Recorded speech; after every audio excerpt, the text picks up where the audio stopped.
Наместо пошироки асфалтирани улици, дел од жителите на Радовиш и во 21. век одат по тесни и неасфалтирани патеки. Гневни и разочарани велат дека сите се оглушувале на нивните молби, иако 30 години плаќале комунални давачки. Во сокакот не може да влезе ни пожарникарно, ни амбулантно возило, а потребните работи за дома ги носат на грб. Јас сум тука од 62 година. Од 62 година тука ни улици име, ништо, дрва носиме по 100-200 метра, плаќаме сите, само доаѓа да ги земат гласовете. И после нема ги никаде. Немаме корис ни од градоначалник, ни од пратениците. Само спијат. Јас имах пожар у куќата, немаше одека да влезе пожарна. Да го санираме това сето.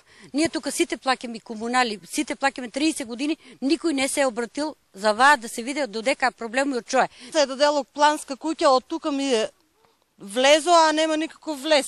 И јас како самохрана мајка морам јас само да влечем дрва од улицата.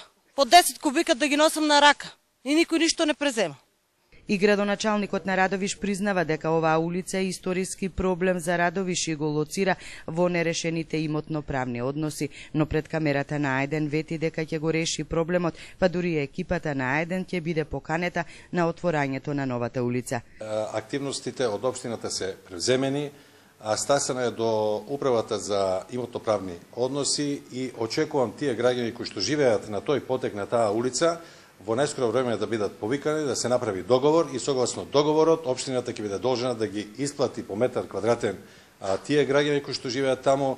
Во овој дел на Радовиш живеат околу 100 жители. Се закани ако проблемот не се реши, ќе ги бойкотираат изборите.